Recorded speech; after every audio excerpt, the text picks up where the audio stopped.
ਨੀ ਫੁੱਲਾਂ ਵਰਗੀਓ ਕੁੜੀਓ, ਨੀ ਫੁੱਲਾਂ ਵਰਗੀਓ ਕੁੜੀਓ, ਨੀ ਚੋਭਾਂ ਜਰਦੀਓ ਕੁੜੀਓ, ਕਰੋ ਕੋਈ ਜਿਉਣ ਦਾ ਹੀਲਾ, ਨੀ ਤਿਲ ਤਿਲ ਮਰਦੀਓ ਕੁੜੀਓ। ਦੋਸਤੋ, ਪਟਿਆਲਾ ਦਰਪਣ ਪ੍ਰੋਗਰਾਮ 'ਚ ਬਹੁਤ-ਬਹੁਤ ਸਵਾਗਤ। ਮੈਂ ਤੁਹਾਡੇ ਨਾਲ ਵਰਿੰਦਰ ਸਿੰਘ।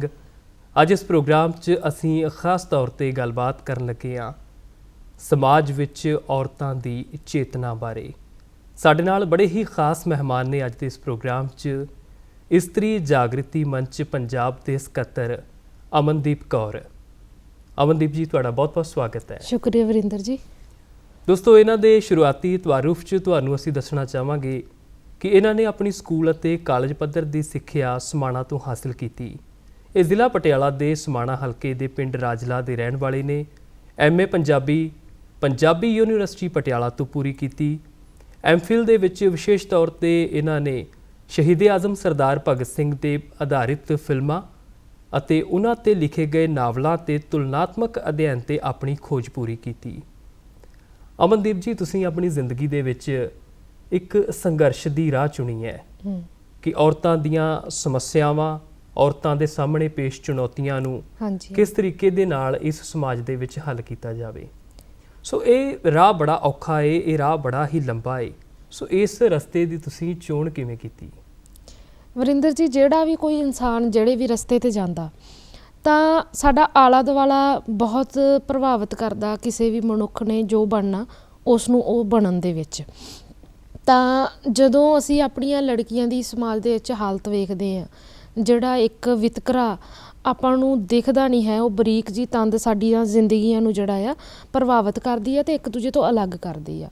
ਤਾਂ ਇੱਕ ਸਮਾਜ ਦੇ ਵਿੱਚ ਇੱਕ ਲੜਕੀਆਂ ਨਾਲ ਕਿਸ ਕਿਸਮ ਦਾ ਵਿਤਕਰਾ ਹੁੰਦਾ ਉਹ ਦੇਖਿਆ।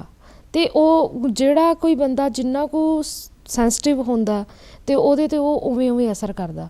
ਤਾਂ ਕਿਤੇ ਨਾ ਕਿਤੇ ਮੇਰੇ ਮਨ ਦੇ ਵਿੱਚ ਬਚਪਨ ਤੋਂ ਇਹ ਸੀ ਕਿ ਇਹ ਕਿਉਂ ਕਿਹਾ ਜਾਂਦਾ ਕਿ ਕੁੜੀਆਂ ਇਹ ਨਹੀਂ ਕਰ ਸਕਦੀਆਂ ਅਤੇ ਮੁੰਡੇ ਇਹ ਕਰ ਸਕਦੇ ਆ। ਇਹ ਫਰਕ ਜਿਹੜਾ ਆ ਮੈਨੂੰ ਬਹੁਤ ਚੁੱਭਦਾ ਸੀਗਾ। ਦੂਸਰਾ, ਜਦੋਂ ਕਾਲਜ ਦੇ ਵਿੱਚ ਆਏ ਅਤੇ ਕਾਲਜ 'ਚ ਵਿਦਿਆਰਥੀ ਜਥੇਬੰਦੀ ਸੀ ਅਤੇ ਉਹਨਾਂ ਨੇ ਇੱਕ ਸਮਾਣੇ ਦੇ ਅੰਦਰ ਸ਼ਹੀਦ ਕਰਤਾਰ ਸਿੰਘ ਸਰਾਭਾ ਦੇ ਉੱਤੇ ਇੱਕ ਪ੍ਰੋਗਰਾਮ ਕੀਤਾ ਸੀ ਅਤੇ ਉਹ ਮਾਰਚ ਕੱਢਿਆ ਸੀ ਸ਼ਹਿਰ ਦੇ ਅੰਦਰ। ਅਤੇ ਉਸ 'ਚ ਕੁੜੀਆਂ ਬਹੁਤ ਥੋੜ੍ਹੀਆਂ ਸੀ। ਅਸੀਂ ਚਲੀਆਂ ਗਈਆਂ, 2 ਸਹੇਲੀਆਂ ਸੀ ਅਸੀਂ। ਤਾਂ ਅਸੀਂ ਕਾਲਜ 'ਚੋਂ ਉਸ ਪ੍ਰੋਗਰਾਮ ਦੇ ਅੰਦਰ ਚਲੇ ਗਏ ਅਤੇ ਉਸ ਮਾਰਚ 'ਚ ਹਿੱਸਾ ਲਿਆ। ਡਰ ਵੀ ਲੱਗਿਆ ਬਹੁਤ ਵੀ ਕੁੜੀਆਂ ਹੈ ਨਹੀਂ, ਅਤੇ ਜੇ ਘਰਦਿਆਂ ਨੇ ਦੇਖ ਲਿਆ ਤਾਂ ਕੁੱਟ ਬਹੁਤ ਪੈਣੀ ਆ ਜਾਂ ਝਿੜਕਾਂ ਬਹੁਤ ਪੈਣੀਆਂ। ਪਰ ਉਸ ਤੋਂ ਬਾਅਦ ਯੂਨੀਵਰਸਿਟੀ ਆਏ, ਉਹ ਘਟਨਾ ਚਲੋ ਲੰਘ ਗਈ ਜਿੱਦਾਂ ਸੀ। ਅਤੇ ਯੂਨੀਵਰਸਿਟੀ ਆਏ ਅਤੇ ਜਥੇਬੰਦੀ 'ਚ ਕੰਮ ਕਰਦੇ ਸੀ। ਵਾਈਸ ਚਾਂਸਲਰ ਦੇ ਖਿਲਾਫ ਐਜੀਟੇਸ਼ਨ ਸੀ। ਤਾਂ ਹੌਲੀ ਹੌਲੀ ਇਸ ਤਰ੍ਹਾਂ ਲੱਗਣ ਲੱਗ ਗਿਆ ਕਿ ਇਹ ਜ਼ਿੰਦਗੀ ਦਾ ਰਾਹ ਹੱਲ ਲੱਭਣ ਲੱਗ ਗਿਆ ਕਿ ਕੁੜੀਆਂ ਨਾਲ ਇਹ ਵਿਤਕਰਾ ਕਿਉਂ ਹੁੰਦਾ ਸਮਾਜ ਦੇ ਅੰਦਰ। ਉਹਦੇ ਵਿੱਚ ਉਹਨਾਂ ਨਾਲ ਰਹਿੰਦਿਆਂ, ਉਹਨਾਂ ਦੇ ਨਾਲ ਵਿਚਰਦਿਆਂ ਐਂ ਲੱਗਿਆ ਕਿ ਇਹ ਮੁੰਡੇ ਉਸ ਕਿਸਮ ਦੇ ਮੁੰਡੇ ਨਹੀਂ ਜਿਵੇਂ ਦੇ ਸਮਾਜ ਨੇ ਇੱਕ ਮੁੰਡਿਆਂ ਦੀ ਜਿਹੜੀ ਆ ਕਲਪਨਾ ਕੀਤੀ ਹੋਈ ਹੈਗੀ ਆ, ਜਾਂ ਮੁੰਡੇ ਜਿਸ ਤਰ੍ਹਾਂ ਅਸੀਂ ਵੇਖਦੇ ਸੀ ਆਉਂਦੇ ਜਾਂਦੇ ਰਸਤਿਆਂ 'ਚ। ਤਾਂ ਉਸ 'ਚੋਂ ਐਂ ਲੱਗਿਆ ਕਿ ਹੁਣ ਇਹ ਰਸਤਾ ਸਾਡਾ ਰਸਤਾ ਹੋਊਗਾ ਕਿ ਇਹੋ ਜਿਹੇ ਲੋਕ ਅਸੀਂ ਵੀ ਬਣਾ ਸਕਦੇ ਹਾਂ, ਅਸੀਂ ਵੀ ਲੋਕਾਂ ਦੇ ਅੰਦਰ ਇਹ ਸੋਚ ਭਰ ਸਕਦੇ ਹਾਂ। ਜੇ ਸਾਨੂੰ ਕਿਸੇ ਨੇ ਗਾਈਡ ਕੀਤਾ ਤਾਂ ਅਸੀਂ ਵੀ ਇਹ ਰਾਹ ਕਿਉਂ ਨਾ ਚੁਣਿਆ ਜਾਵੇ। ਤਾਂ ਇਸ ਤਰ੍ਹਾਂ ਅਸੀਂ ਨਾਲੋਂ ਨਾਲ ਇਹ ਮੈਂ ਤੈਅ ਕਰ ਲਿਆ ਕਿ ਅਸੀਂ ਹੁਣ ਜੇ ਕੰਮ ਕਰਨਾ ਤਾਂ ਇਸ ਪੱਧਰ 'ਤੇ ਹੀ ਕਰਾਂਗੇ ਆਪਾਂ, ਕਿ ਲੜਕੀਆਂ ਨੂੰ, ਸਮਾਜ ਨੂੰ ਔਰਗੇਨਾਈਜ਼ ਕਰੀਏ ਅਤੇ ਉਹਨਾਂ ਨੂੰ ਕੋਈ ਚੇਤਨਾ ਦਈਏ ਜਾਂ ਸਮਾਜ ਵਾਸਤੇ ਆਪਾਂ ਕੁਛ ਕਰ ਸਕੀਏ। ਇਸ ਕਰਕੇ ਇਹ ਰਸਤੇ ਵੱਲ ਆਏ ਹੈਗੇ ਆ ਵਰਿੰਦਰ ਜੀ। ਇਸਤਰੀ ਜਾਗਰਤੀ ਮੰਚ ਦੀ ਗੱਲ ਕਰੀਏ ਤਾਂ ਤੁਸੀਂ ਇਸ ਦੇ ਮੁੱਢਲੇ ਮੈਂਬਰ ਹੋ। 2010 ਦੇ ਵਿੱਚ ਜਦੋਂ ਇਹ ਮੰਚ ਬਣਿਆ ਤੇ ਇਹ ਵੀ ਆਖਿਆ ਜਾਂਦਾ ਹੈ ਕਿ ਔਰਤ ਦਿਵਸ ਦੇ 100 ਸਾਲ ਪੂਰੇ ਹੋਣ 'ਤੇ ਇਸ ਮੰਚ ਦੀ ਸਥਾਪਨਾ ਕੀਤੀ ਗਈ ਸੀ। ਹਾਂਜੀ, ਬਿਲਕੁਲ ਜੀ। ਇਸ ਮੰਚ ਦੇ ਕੰਮ ਕਰਨ ਦਾ ਢੰਗ ਤਰੀਕਾ ਕੀ ਹੈ? ਕਿਸ ਤਰੀਕੇ ਦੇ ਨਾਲ ਲੋਕਾਂ ਦੇ ਵਿੱਚ ਤੁਸੀਂ ਪ੍ਰਚਾਰ ਕਰਦੇ ਹੋ? ਕਿਸ ਤਰੀਕੇ ਦੇ ਨਾਲ ਲੋਕਾਂ ਦੇ ਵਿੱਚ ਤੁਸੀਂ ਇਸ ਕਾਣੀ ਵੰਡ ਨੂੰ ਖਤਮ ਕਰਨ ਵਾਸਤੇ ਯਤਨ ਕਰਦੇ ਹੋ? ਵਰਿੰਦਰ ਜੀ, ਇੱਕ ਤਾਂ ਜਥੇਬੰਦੀ ਜਿਹੜੀ ਵੀ ਹੈ ਆ, ਜਿਹੜੀਆਂ ਵੀ ਸਮਾਜ 'ਚ ਹਰ ਕਿਸੇ ਦੀ ਇੱਕ ਸਮਝ ਹੁੰਦੀ ਆ, ਜਿਹੜੀ ਸਮਝ ਨੂੰ ਉਹਨਾਂ ਨੇ ਥੱਲੇ ਤੱਕ ਲੈ ਕੇ ਜਾਣਾ। ਤਾਂ ਇਸਤਰੀ ਜਾਗਰਤੀ ਮੰਚ ਦੀ ਇੱਕ ਬਹੁਤ ਸਾਫ਼ ਜੀ ਸਮਝ ਆ ਸਮਾਜ ਦੇ ਪ੍ਰਤੀ ਕਿ ਸਮਾਜ ਦੇ ਅੰਦਰ ਜਿਹੜੀਆਂ ਔਰਤਾਂ ਨੇ ਉਹ ਬਰਾਬਰ ਦੀਆਂ ਮਨੁੱਖ ਨੇ, ਪਰ ਸਮਾਜ ਦੇ ਅੰਦਰ ਜਿਹੜਾ ਢਾਂਚਾ ਆ, ਜਿਹੜਾ ਸਾਡੇ ਮੁਲਕ ਦਾ ਜਾਂ ਇਸ ਸਮਾਜ ਦਾ, ਉਹ ਉਹਨਾਂ ਔਰਤਾਂ ਨੂੰ ਇਹ ਦਿਖਾਉਂਦਾ ਆ ਕਿ ਇਹ ਘੱਟ ਨੇ ਤੇ ਜਿਹੜੇ ਮੇਲ ਨੇ ਉਹ ਵੱਧ ਜ਼ਿਆਦਾ ਸਮਰੱਥ ਨੇ ਔਰਤਾਂ ਦੇ ਨਾਲੋਂ। ਤਾਂ ਅਸੀਂ ਇਹ ਸਮਝਦੇ ਹਾਂ ਕਿ ਔਰਤਾਂ ਤੇ ਮਰਦ ਦੋਨੋਂ ਇੱਕ ਦੂਜੇ ਦੇ ਪੂਰਕ ਹੈਗੇ ਆ ਤੇ ਸਮਾਜ ਦੇ ਵਿੱਚ ਉਹਨਾਂ ਦਾ ਬਰਾਬਰ ਦਾ ਦਰਜਾ ਆ, ਤੇ ਜੇ ਉਹ ਨਹੀਂ ਮਿਲ ਰਿਹਾ ਤਾਂ ਉਸ ਦਰਜੇ ਨੂੰ ਦਿਵਾਉਣ ਵਾਸਤੇ ਸਾਨੂੰ ਸੰਘਰਸ਼ ਕਰਨਾ ਚਾਹੀਦਾ ਆ ਤੇ ਔਰਤਾਂ ਨੂੰ ਆਪਣੇ ਆਪ ਇਸ ਸੰਘਰਸ਼ ਦਾ ਹਿੱਸਾ ਬਣਨਾ ਚਾਹੀਦਾ ਤੇ ਇਸ ਨੂੰ ਸਮਝਣਾ ਚਾਹੀਦਾ ਕਿ ਸਮਾਜ ਦੇ ਅੰਦਰ ਇਹ ਵਿਤਕਰਾ ਕਿਉਂ ਹੈਗਾ ਆ। ਜਦੋਂ ਅਸੀਂ ਇਹਨੂੰ ਸਮਝਾਂਗੇ ਫਿਰ ਹੀ ਅਸੀਂ ਇਹਨੂੰ ਬਦਲਣ ਵਾਲੇ ਪਾਸੇ ਨੂੰ ਤੁਰ ਸਕਦੇ ਹੈਗੇ ਆ। ਬਿਲਕੁਲ। ਔਰਤ ਦੇ ਵਿੱਚ ਜੇਕਰ ਗੱਲ ਕਰੀਏ ਤਾਂ ਇੱਕ ਤਬਕੇ ਬਣੇ ਹੋਏ ਨੇ, ਕਿਉਂਕਿ ਸਮਾਜ ਦੇ ਵਿੱਚ ਵੀ ਔਰਤਾਂ ਵੰਡੀਆਂ ਹੋਈਆਂ ਨੇ ਕਈ ਤਰੀਕੇ ਦੀਆਂ ਪਰਤਾਂ, ਕਈ ਤਬਕਿਆਂ, ਕਈ ਵਰਗਾਂ ਦੇ ਵਿੱਚ। ਬਿਲਕੁਲ ਜੀ। ਇੱਕ ਔਰਤ ਹੈ ਜੋ ਦਿਹਾਤ ਤੋਂ ਆਉਂਦੀ ਹੈ, ਮਜ਼ਦੂਰੀ ਕਰਦੀ ਹੈ ਜਾਂ ਖੇਤੀ ਦੇ ਕੰਮ ਦੇ ਵਿੱਚ ਆਪਣਾ ਯੋਗਦਾਨ ਪਾਉਂਦੀ ਹੈ, ਤੇ ਉਸ ਦੇ ਨਾਲ ਹੀ ਦਿਹਾਤ ਦੀ ਔਰਤ ਹੈ ਜਿਹੜੀ ਉਹ ਛੋਟੇ ਛੋਟੇ ਉਦਯੋਗਾਂ ਦੇ ਵਿੱਚ, ਛੋਟੇ ਕਾਰੋਬਾਰਾਂ ਦੇ ਵਿੱਚ, ਜਿਵੇਂ ਧਾਗਾ ਫੈਕਟਰੀ ਹੋ ਗਈ, ਗੱਤਾ ਫੈਕਟਰੀ ਹੋ ਗਈ, ਹਾਂਜੀ, ਇਸ ਤਰੀਕੇ ਦੇ ਕੰਮਾਂ ਦੇ ਵਿੱਚ ਦਿਹਾੜੀ ਦਾ ਕੰਮ ਵੀ ਕਰਦੀ ਹੈ। ਸੋ ਉਸ ਦੀਆਂ ਜਿਹੜੀਆਂ ਚੁਣੌਤੀਆਂ ਨੇ, ਉਸ ਦੇ ਸਾਹਮਣੇ ਸਮੱਸਿਆਵਾਂ ਨੇ, ਉਹ ਵੱਖਰੇ ਤਰੀਕੇ ਦੀਆਂ ਨੇ। ਉਸ ਦੀਆਂ ਆਰਥਿਕ ਸਮੱਸਿਆਵਾਂ ਹੋਰ ਨੇ, ਸਮਾਜਿਕ ਸ਼ੋਸ਼ਣ ਉਸ ਦਾ ਇੱਕ ਅਲੱਗ ਸਮੱਸਿਆ ਹੈ, ਹਾਂਜੀ, ਤੇ ਰਾਜਨੀਤਿਕ ਜਿਹੜਾ ਹੈ ਯੋਗਦਾਨ ਉਸ ਦਾ, ਉਸ ਦੇ ਉੱਤੇ ਵੀ ਇੱਕ ਸਵਾਲੀਆ ਨਿਸ਼ਾਨ ਹੈ। ਬਿਲਕੁਲ ਜੀ। ਸੋ ਤੁਸੀਂ ਕਿਵੇਂ ਵੇਖਦੇ ਹੋ ਕਿ ਇਸ ਤਬਕੇ ਦੀ ਔਰਤ ਦੇ ਉੱਤੇ ਕੀ ਬੰਦਿਸ਼ਾਂ ਨੇ ਤੇ ਉਹਨਾਂ ਨੂੰ ਕਿਸ ਤਰੀਕੇ ਦੇ ਨਾਲ ਦੂਰ ਕੀਤਾ ਜਾ ਸਕਦਾ ਹੈ? ਸਭ ਤੋਂ ਪਹਿਲੀ ਗੱਲ ਤਾਂ ਵਰਿੰਦਰ ਜੀ ਇਹ ਆ ਕਿ ਜਦੋਂ ਵੀ ਕਦੇ ਔਰਤਾਂ ਦੀ ਗੱਲ ਹੁੰਦੀ ਆ ਤਾਂ ਲਿੰਗ ਦਾ ਮਸਲਾ, ਕਿਉਂਕਿ ਇਹਦੇ ਵਿੱਚ ਇਹ ਹੈਗਾ ਕਿ ਲਿੰਗ ਦੇ ਪੱਧਰ ਦੇ ਉੱਤੇ ਜਿਹੜੀ ਆ ਵੰਡ ਆ ਸਮਾਜ ਦੇ ਅੰਦਰ, ਤੇ ਇਸ ਕਰਕੇ ਹੀ ਉਹਨੂੰ ਵਿਖਾਇਆ ਜਾਂਦਾ ਕਿ ਔਰਤਾਂ ਘੱਟ ਨੇ। ਪਰ ਜਦੋਂ ਅਸੀਂ ਇਹਨਾਂ ਦੀ ਵਰਗਾਂ ਦੇ ਵਿੱਚ ਦੇਖਦੇ ਹਾਂ, ਜਿਹੜੀ ਸਾਡੀ ਮਜ਼ਦੂਰ ਔਰਤ ਆ ਸਾਡੇ ਸਮਾਜ ਦੇ ਅੰਦਰ, ਸਾਡਾ ਉਹਨਾਂ ਔਰਤਾਂ ਦੇ ਨਾਲ ਵੀ ਵਾਹ ਵਾਸਤਾ ਆ। ਮਜ਼ਦੂਰ ਔਰਤਾਂ ਸਾਡੇ ਜਥੇਬੰਦੀ ਦੇ ਅੰਦਰ ਮੈਂਬਰ ਵੱਧ ਬਣਦੀਆਂ ਨੇ, ਤਾਂ ਉਹਦਾ ਸਿੱਧਾ ਜਿਹਾ ਇੱਕ ਸਾਫ਼ ਕਰਨਾ ਕਿ ਮਜ਼ਦੂਰ ਔਰਤਾਂ ਨੂੰ ਔਰਤ ਮਸਲੇ ਨਾਲ ਉਸ ਤਰ੍ਹਾਂ ਦੀ ਭਾਵੇਂ ਚੋਭ ਨਾ ਲੱਗੇ, ਪਰ ਉਹਨਾਂ ਵਾਸਤੇ ਜੇ ਲੱਗਦੀ ਵੀ ਹੋਵੇ ਉਹ ਇਸ ਪਾਸੇ ਕੁਛ ਕਰ ਨਹੀਂ ਪਾਉਂਦੀਆਂ ਜ਼ਿਆਦਾ। ਉਹਨਾਂ ਵਾਸਤੇ ਵੱਡਾ ਮਸਲਾ ਉਹਨਾਂ ਦੀ ਆਰਥਿਕਤਾ ਦਾ ਆ, ਕਿਉਂਕਿ ਪਹਿਲੀ ਗੱਲ ਉਹ ਔਰਤਾਂ ਸਾਡੇ ਸਮਾਜ ਦੀਆਂ ਜਿਨ੍ਹਾਂ ਕੋਲ ਜਾਇਦਾਦ, ਵੈਸੇ ਤਾਂ ਸਾਡੇ ਸਮਾਜ ਦੇ ਅੰਦਰ ਔਰਤਾਂ ਕੋਲ ਜਾਇਦਾਦ ਜਿਹੜੀ ਆ ਉਹ ਹੈ ਹੀ ਨਹੀਂ। ਮਤਲਬ ਸੰਸਾਰ ਦੇ ਪੱਧਰ 'ਤੇ ਇੱਕ ਅੰਕੜਾ ਆ ਕਿ ਸਿਰਫ 1% ਔਰਤਾਂ ਨੇ ਜਿਹੜੀਆਂ ਜਾਇਦਾਦ ਜਿਨ੍ਹਾਂ ਦੀਆਂ ਮਾਲਕ ਹੈਗੀਆਂ ਆ। ਅਤੇ ਜਦੋਂ ਅਸੀਂ ਉਹ ਮਜ਼ਦੂਰ ਔਰਤਾਂ ਦੀ ਗੱਲ ਕਰਦੇ ਹਾਂ, ਉਹ ਮਜ਼ਦੂਰ ਔਰਤਾਂ ਜਿਹੜੀਆਂ ਸਾਡੇ ਸਮਾਜ ਦੇ ਅੰਦਰ ਸੋ ਕਾਲਡ ਜਿਹੜੀ ਜਾਤ ਦੇ ਪੱਧਰ 'ਤੇ ਵੀ ਧੱਕੀਆਂ ਹੋਈਆਂ ਹਾਸ਼ੀਏ ਦੇ ਉੱਤੇ, ਦੂਸਰਾ ਉਹ ਆਰਥਿਕਤਾ ਦੇ ਪੱਧਰ 'ਤੇ ਵੀ ਹਾਸ਼ੀਏ 'ਤੇ ਧੱਕੀਆਂ ਹੋਈਆਂ ਨੇ, ਜਿਨ੍ਹਾਂ ਕੋਲ ਉਹਨਾਂ ਦੀ ਜਿਹੜੀ ਆ ਰੋਜ਼ ਦੀ ਜਿਹੜੀ ਕਮਾਈ ਆ ਜਾਂ ਰੋਜ਼ ਦੀ ਦਿਹਾੜੀ ਆ ਉਹਦੇ ਸਿਰ ਦੇ ਉੱਤੇ ਉਹਨਾਂ ਨੇ ਪਰਿਵਾਰ ਨੂੰ ਚਲਾਉਣਾ ਹੁੰਦਾ। ਅਤੇ ਹਾਲਤ ਇਹ ਹੁੰਦੀ ਆ ਕਿ ਸਾਡੀਆਂ ਜਿਹੜੀਆਂ ਖਾਸ ਕਰਕੇ ਖੇਤਾਂ ਦੇ ਅੰਦਰ ਕੰਮ ਕਰਨ ਵਾਲੀਆਂ ਔਰਤਾਂ ਨੇ, ਤਾਂ ਜਿਹੜੀਆਂ ਔਰਤਾਂ ਨੇ ਉਹਨਾਂ ਦੇ ਨਾਲ ਰੋਜ਼ ਦੀ ਜਿਹੜੀ ਇੱਕ ਤਰ੍ਹਾਂ ਨਾਲ ਜਲਾਲਤ ਹੈਗੀ ਆ, ਚਾਹੇ ਉਹ ਘਾਹ ਦੀ ਜਿਹੜੀ ਇੱਕ ਪੱਠਿਆਂ ਦੀ ਪੰਡ ਵਾਸਤੇ ਹੋਵੇ ਜਾਂ ਇਸ ਤੋਂ ਬਿਨਾਂ ਕੁਛ ਵੀ ਜਿਹੜਾ ਆ ਉਹਨਾਂ ਨੂੰ ਝੱਲਣਾ ਪੈਂਦਾ ਹੈਗਾ ਇੱਕ ਵਿਮਨ ਦੇ ਹੋਣ ਦੇ ਨਾਤੇ। ਉਹ ਸਾਰਾ ਕੁਛ ਜਿਹੜਾ ਉਹ ਝੱਲਦੀਆਂ ਨੇ ਅਤੇ ਉਹਨਾਂ ਵਾਸਤੇ ਜਿਹੜਾ ਔਰਤ ਦਾ ਮਸਲਾ ਆ ਉਹ ਛੋਟਾ ਰਹਿ ਜਾਂਦਾ ਆ। ਜਿਹੜੀ ਉਹਨਾਂ ਨਾਲ ਛੇੜਛਾੜ ਵੀ ਹੁੰਦੀ ਹੋਊਗੀ, ਮੰਨ ਲਓ ਕਿ ਬਹੁਤ ਸਾਰੀਆਂ ਔਰਤਾਂ ਦੇ ਨਾਲ ਹੁੰਦੀ ਹੈਗੀ ਆ, ਜਿਵੇਂ ਡਾਕਟਰ ਗਿਆਨ ਸਿੰਘ ਹੋਰਾਂ ਨੇ ਪਿਛਲੇ ਦਿਨੀ ਇੱਕ ਸਰਵੇਖਣ ਕੀਤਾ ਮਜ਼ਦੂਰ ਔਰਤਾਂ ਦੇ ਉੱਤੇ, ਅਤੇ ਉਸ ਦੇ ਵਿੱਚ ਇੱਕ ਇਹ ਸੀ ਕਿ ਜਦੋਂ ਉਹਨਾਂ ਨਾਲ ਇਸ ਮਸਲੇ 'ਤੇ ਗੱਲ ਕੀਤੀ ਗਈ ਕਿ ਤੁਹਾਡੇ ਨਾਲ ਕਦੇ ਕੋਈ ਛੇੜਛਾੜ ਹੋਈ ਆ, ਤਾਂ ਉਹਦੇ ਵਿੱਚ 70% ਔਰਤਾਂ ਜਿਹੜੀਆਂ ਸੀਗੀਆਂ ਉਹ ਸਾਈਲੈਂਟ ਰਹਿੰਦੀਆਂ ਆ। ਅਤੇ ਜਿਹੜੀਆਂ ਇਹ ਔਰਤਾਂ ਸਾਈਲੈਂਟ ਰਹਿੰਦੀਆਂ ਆ, ਇਹ ਸਾਈਲੈਂਸ ਸਾਨੂੰ ਸਮਝ ਆਉਣੀ ਚਾਹੀਦੀ ਆ, ਕਿਉਂਕਿ ਉਹਨਾਂ ਨੂੰ ਲੱਗਦਾ ਕਿ ਜੇ ਅਸੀਂ ਇਸ 'ਤੇ ਬੋਲਾਂਗੇ ਤਾਂ ਇਹ ਖੇਤਾਂ ਦੇ ਵਿੱਚ ਅਸੀਂ ਜਾ ਕੇ ਇਹ ਨਹੀਂ ਕਰ ਪਾਉਣਾ ਹੈਗਾ। ਜਿਹੜੇ ਅਸੀਂ ਇੱਥੋਂ ਥੋੜ੍ਹੀ ਘਾਹ ਲੈ ਲੈਂਦੇ ਹਾਂ ਜਾਂ ਪੱਠੇ ਲੈ ਲੈਂਦੇ ਹਾਂ, ਇਹ ਨਹੀਂ ਉਠਾਇਆ ਜਾਣਾ। ਪਿਛਲੇ ਸਮੇਂ ਦੇ ਅੰਦਰ ਇੱਕ ਬਹੁਤ ਵਧੀਆ ਜਿਹੜੀ ਆ ਇੱਕ ਚੰਗੀ ਐਜੀਟੇਸ਼ਨ ਪੰਜਾਬ ਦੇ ਅੰਦਰ ਹੋਈ ਆ। ਸੰਗਰੂਰ ਜ਼ਿਲ੍ਹੇ 'ਚੋਂ ਇਹ ਸ਼ੁਰੂ ਹੋਈ। ਜ਼ਮੀਨ ਪ੍ਰਾਪਤੀ ਸੰਘਰਸ਼ ਕਮੇਟੀ ਜ਼ਮੀਨ ਦੀ ਜਿਹੜੀ ਆ ਗੱਲ ਕਰਦੀ ਹੈਗੀ ਆ ਕਿ ਜਿਹੜੇ ਉਹਨਾਂ ਨੂੰ ਸਮਾਜ ਦੇ ਅੰਦਰ ਜਿਹੜੀ ਆ ਪੰਚਾਇਤੀ ਜ਼ਮੀਨ ਆ ਜਿਹੜੀ ਉਹਦੇ ਵਿੱਚੋਂ 33% ਹਿੱਸਾ ਇੱਥੋਂ ਦਾ ਕਾਨੂੰਨ ਕਹਿੰਦਾ ਕਿ ਉਹ ਲੈ ਸਕਦੇ ਆ ਲੀਜ਼ ਦੇ ਉੱਤੇ। ਤਾਂ ਉਹਨਾਂ ਲੋਕਾਂ ਨੇ ਜਦੋਂ ਇਹ ਆਵਾਜ਼ ਚੱਕੀ ਤਾਂ ਉਹਦੇ ਵਿੱਚ ਵੱਡੀ ਗਿਣਤੀ ਸਾਡੀਆਂ ਔਰਤਾਂ ਖੜੀਆਂ ਹੋ ਕੇ ਆਈਆਂ ਕਿ ਠੀਕ ਆ, ਇਹ ਜ਼ਮੀਨ ਮਿਲਣੀ ਚਾਹੀਦੀ ਆ। ਜਿਸ ਤਰ੍ਹਾਂ ਬਹੁਤ ਸਾਰੇ ਪਿੰਡਾਂ ਦੇ ਵਿੱਚ ਉਹਨਾਂ ਦੇ ਉੱਤੇ ਜਿਹੜੇ ਆ ਝੂਠੇ ਮੁਕੱਦਮੇ ਵੀ ਦਰਜ ਕੀਤੇ ਗਏ ਤੇ ਔਰਤਾਂ ਦੇ ਉੱਤੇ, ਬਹੁਤ ਸਾਰੀਆਂ ਔਰਤਾਂ ਦੇ ਉੱਤੇ ਜਿਹੜੇ ਆ ਮੁਕੱਦਮੇ ਦਰਜ ਵੀ ਹੋਏ। ਤਾਂ ਉਹਨਾਂ ਔਰਤਾਂ ਦਾ ਇਸ ਸੰਘਰਸ਼ ਦੇ ਵਿੱਚ ਅੱਗੇ ਆਉਣ ਦਾ ਬਹੁਤ ਸਾਫ਼ ਕਾਰਨ ਸੀ ਕਿ ਉਹ ਜਦੋਂ ਜਾਂਦੀਆਂ ਹੈਗੀਆਂ ਨੇ ਬਗਾਨੀਆਂ ਵੱਟਾਂ ਦੇ ਉੱਤੇ ਘਾਹ ਲੈਣ ਲਈ ਜਾਂ ਹੋਰ ਜਿਹੜੀਆਂ ਉਹਨਾਂ ਦੀਆਂ ਜ਼ਰੂਰਤਾਂ ਨੇ, ਕਈ ਸਾਗ ਵਾਸਤੇ ਵੀ ਜਿਹੜਾ ਆ ਉਹਨਾਂ ਨੂੰ ਆਪਣੀ ਬੋਲੀ ਵੀ ਹੈਗੀ ਆ ਕਿ ਕਿਹੜੀ ਆ ਤੂੰ ਸਾਗ ਤੋੜਦੀ, ਹੱਥ ਸੋਚ ਕੇ ਗੰਦਲ ਨੂੰ ਪਾਈ। ਤਾਂ ਇਸ ਤਰ੍ਹਾਂ ਦੀ ਜਿਹੜੀਆਂ ਬੋਲੀਆਂ ਵੀ ਹੈਗੀਆਂ ਉਹ ਉਹਨਾਂ ਲੋਕਾਂ ਵਾਸਤੇ, ਉਹਨਾਂ ਔਰਤਾਂ ਵਾਸਤੇ ਨੇ। ਤੇ ਉਹ ਔਰਤਾਂ ਵੱਡੀਆਂ ਹੋ ਕੇ ਖੜੀਆਂ ਹੋਈਆਂ ਕਿ ਸਾਨੂੰ ਸਮਾਜ ਦੇ ਅੰਦਰ ਸਾਨੂੰ ਇਹ ਜ਼ਮੀਨ ਮਿਲਣੀ ਚਾਹੀਦੀ ਆ, ਕਿਉਂਕਿ ਜ਼ਮੀਨ ਹੋਣ ਦਾ ਮਤਲਬ ਇਕੱਲਾ ਉਹਨਾਂ ਦੀ ਆਰਥਿਕਤਾ ਨਹੀਂ ਠੀਕ ਹੁੰਦੀ, ਨਾਲੋਂ ਨਾਲ ਉਹਨਾਂ ਦੇ ਮਾਣ ਸਨਮਾਨ ਦੀ ਵੀ ਲੜਾਈ ਆ ਕਿ ਜੇ ਸਾਡੀ ਹੋਊਗੀ, ਸਾਡਾ ਕੋਈ ਹੱਕ ਹੋਊਗਾ ਇਸ ਸਮਾਜ ਦੇ ਉੱਤੇ, ਸਾਡੇ ਕੋਲ ਕੋਈ ਚੀਜ਼ ਹੋਊਗੀ ਤਾਂ ਅਸੀਂ ਕਿਤੇ ਬਗਾਨੀਆਂ ਵੱਟਾਂ 'ਤੇ ਨਹੀਂ ਜਾਵਾਂਗੇ ਜਿੱਥੇ ਸਾਡੇ ਨਾਲ ਇਹ ਚੀਜ਼ਾਂ ਹੋ ਸਕਦੀਆਂ ਨੇ। ਇਸ ਕਰਕੇ ਇਹ ਬੜੀ ਸਾਫ਼ ਆ ਕਿ ਉਹਨਾਂ ਦੇ ਚੈਲੰਜ ਜਿਹੜੇ ਆ, ਇਕਨੋਮਿਕ ਚੈਲੰਜ ਉਹਨਾਂ ਦੇ ਸਾਹਮਣੇ ਪਹਿਲਾਂ ਆ ਕੇ ਖੜ ਜਾਂਦਾ ਆ। ਜਿਹੜਾ ਲਿੰਗ ਦਾ ਮਸਲਾ ਆ, ਜਿਹੜਾ ਛੇੜਛਾੜ ਦਾ ਮਸਲਾ, ਉਹ ਉਹਨਾਂ ਵਾਸਤੇ ਦੂਜੇ ਪੱਧਰ ਦਾ ਮਾਮਲਾ ਆ। ਤੇ ਇਹ ਸਾਡੇ ਵਾਸਤੇ ਬੜੀ ਤਰਾਸਦੀ ਆ ਕਿ ਇਹ ਲੇਅਰ ਜਿਹੜੀ ਆ ਉਹਨਾਂ ਔਰਤਾਂ ਦੀ, ਜੇ ਅਸੀਂ ਚੇਤਨਾ 'ਚ ਵਾਧਾ ਕਰਨਾ ਤਾਂ ਉਹਨਾਂ ਨੂੰ ਸਮਾਜ ਦੇ ਵਿੱਚ ਉਸ ਬਰਾਬਰੀ ਵਾਲੀ ਥਾਂ ਤੇ ਲਿਆ ਕੇ ਖੜਾ ਕਰਨਾ ਪਊਗਾ, ਤਾਂ ਜਿਹੜਾ ਆ ਉਹ ਦੂਜੀਆਂ ਚੀਜ਼ਾਂ ਬਾਰੇ ਸੋਚ ਸਕਣਗੀਆਂ। ਜਿਹੜੀ ਅਸੀਂ ਚੇਤਨਾ ਦੀ ਗੱਲ ਕਰਦੇ ਹਾਂ ਕਿ ਸਮਾਜ 'ਚ ਔਰਤਾਂ ਨਾਲ ਇਸ ਤਰ੍ਹਾਂ ਦਾ ਕੀ, ਭਾਵੇਂ ਉਹਨਾਂ ਨੂੰ ਹੁੰਦਾ ਹੋਵੇ, ਅਹਿਸਾਸ ਹੁੰਦਾ ਹੋਵੇ, ਪਰ ਉਹ ਇਸ ਹਾਲਤ 'ਚ ਕਿਤੇ ਨਹੀਂ ਹੈ ਕਿ ਉਹ ਇਸ ਦੇ ਖਿਲਾਫ ਆਵਾਜ਼ ਚੱਕ ਲੈਣ। ਉਹਨਾਂ ਵਾਸਤੇ ਵੱਡਾ ਮਸਲਾ ਉਹਨਾਂ ਦੀ ਆਰਥਿਕਤਾ ਦਾ ਰਹਿੰਦਾ ਹੈ। ਬਿਲਕੁਲ। ਸੋ ਗੱਲ ਇਹ ਹੈ ਕਿ ਵੱਟਾਂ ਉੱਤੇ ਤੁਰੇ ਤੇਰੇ ਸਿਰੇ ਉੱਤੇ ਪੰਡ ਨਹੀਂ, ਕਿੱਥੇ ਜਾਣਾ ਕੁੜੀਏ ਤੂੰ, ਕਿਹੜਾ ਤੇਰਾ ਪੰਧ ਨਹੀਂ। ਸੋ ਉਹ ਜਿਹੜੀ ਖਾਮੋਸ਼ੀ ਦੀ ਤੁਸੀਂ ਗੱਲ ਕੀਤੀ ਕਿ ਬਹੁਤ ਸਾਰੀਆਂ ਔਰਤਾਂ ਖਾਮੋਸ਼ ਨੇ, ਸੋ ਉਹ ਖਾਮੋਸ਼ੀ ਆਪਣੇ ਆਪ ਦੇ ਵਿੱਚ ਬੜੀ ਖਤਰਨਾਕ ਹੈ। ਬਿਲਕੁਲ ਜੀ। ਇਸੇ ਤਰੀਕੇ ਦੇ ਨਾਲ ਹੀ ਹੈ ਕਿ ਕੁੜੀਆਂ ਦੇ ਕਾਜ ਰਚਾਏ ਨੇ, ਪਿਓ ਸਿਰੀ ਸੋਚੇ ਵੱਟਾਂ ਤੇ, ਧੀਆਂ ਕੀ ਮਹਿੰਦੀ ਲਾਉਣੀ ਏ ਗਾਰੇ ਨਾਲ ਲਿਬੜੇ ਹੱਥਾਂ ਤੇ।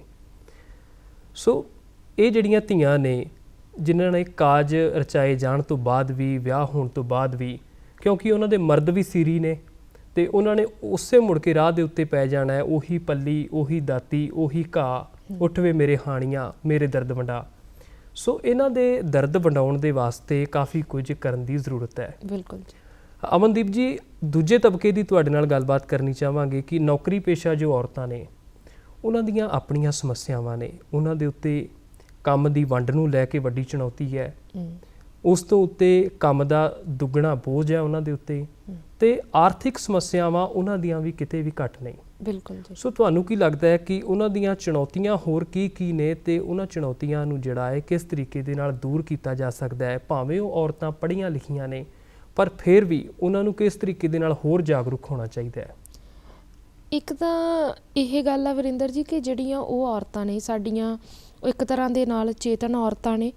ਬਹੁਤ ਸਾਰੀਆਂ ਨੌਕਰੀ ਪੇਸ਼ੇ ਵਾਲੀਆਂ ਨੇ ਕਿ ਜਿਹੜੀਆਂ ਆਰਥਿਕ ਤੌਰ ਦੇ ਉੱਤੇ ਜਿਹੜਾ ਆ ਕਿਸੇ ਦੇ ਉੱਤੇ ਡਿਪੈਂਡ ਨਹੀਂ ਹੈਗੀਆਂ।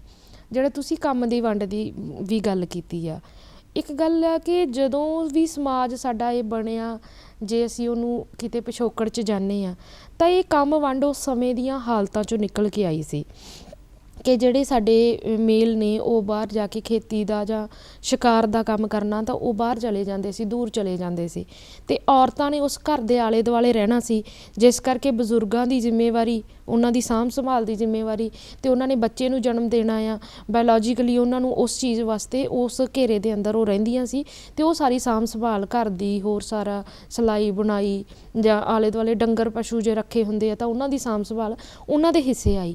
ਇੱਕ ਹਾਲਤ 'ਚੋਂ ਨਿਕਲੀ। ਉਸ ਸਮੇਂ ਦੀਆਂ ਹਾਲਤਾਂ ਅਤੇ ਅੱਜ ਦੀਆਂ ਹਾਲਤਾਂ 'ਚ ਇੱਕ ਬਹੁਤ ਵੱਡਾ ਫਰਕ ਆ ਕਿ ਅੱਜ ਸਾਡੀਆਂ ਔਰਤਾਂ ਸਮਾਜ ਦੀ ਹਰ ਉਸ ਥਾਂ ਦੇ ਉੱਤੇ ਜਾ ਸਕਦੀਆਂ ਨੇ, ਹਰ ਉਹ ਕੰਮ ਕਰ ਸਕਦੀਆਂ ਜਿਹੜਾ ਕੋਈ ਵੀ ਮਨੁੱਖ ਕਰ ਸਕਦਾ ਆ। ਹਾਲਾਂਕਿ ਸਾਡਾ ਸਮਾਜ ਉਹਨਾਂ ਨੂੰ ਉਸ ਤੋਂ ਦੂਰ ਰੱਖਦਾ ਹੈਗਾ ਆ, ਇਹ ਇੱਕ ਸਮੱਸਿਆ ਸਾਡੇ ਸਾਹਮਣੇ ਜ਼ਰੂਰ ਆ। ਪਰ ਜਿਵੇਂ ਮੰਨ ਲਓ ਸਾਡੀਆਂ ਬਹੁਤ ਸਾਰੀਆਂ ਔਰਤਾਂ ਟੀਚਰ ਨੇ, ਕੋਈ ਡਾਕਟਰ ਆ, ਉਹ ਡਾਕਟਰ ਤੋਂ ਪਹਿਲਾਂ ਉਹ ਜਦੋਂ ਉਹਨੇ ਆਪਣੇ ਕੰਮ 'ਤੇ ਜਾਣਾ, ਉਸ ਤੋਂ ਪਹਿਲਾਂ ਉਹਨੂੰ ਆਪਣੇ ਘਰ ਦੇ ਕੰਮ ਜਿਹੜੇ ਆ ਸਾਰੇ ਉਹ ਨਿਪਟਾ ਕੇ ਫਿਰ ਜਾਣਾ ਪੈਂਦਾ ਆ। ਅਤੇ ਦੂਸਰੀ ਚੀਜ਼ ਕੀ ਆ ਕਿ ਫਿਰ ਉਹਨੇ ਉੱਥੇ ਜਾ ਕੇ ਵੀ ਆਪਣਾ ਕੰਮ ਕਰਨਾ, ਘਰ ਆ ਕੇ ਫਿਰ ਘਰ ਦਾ ਜਿਹੜਾ ਕੰਮ ਆ ਉਹਦੇ ਉੱਤੇ ਬੋਝ ਬਣਿਆ ਹੋਇਆ ਹੈ। ਤਾਂ ਇਹ ਉਹ ਦੋਨਾਂ ਚੀਜ਼ਾਂ ਨੂੰ ਹੰਢਾਉਂਦੀ ਆ। ਫਿਰ ਇਹਦੇ ਨਾਲ ਜਿਹੜਾ ਸਮਾਜ ਦੇ ਅੰਦਰ ਪਿਤਰੀ ਸੋਚ ਆ, ਭਾਵੇਂ ਉਹ ਔਰਤ ਸਾਰਾ ਬਰਾਬਰ ਕੀ ਦੁੱਗਣਾ ਕਰਨ ਦੇ ਬਾਵਜੂਦ ਵੀ ਉਹ ਪਿੱਤਰੀ ਸੋਚ ਉਹਨੂੰ ਸਮਾਜ ਦੇ ਅੰਦਰ ਬਰਾਬਰ ਦਾ ਦਰਜਾ ਨਹੀਂ ਦਿੰਦੀ।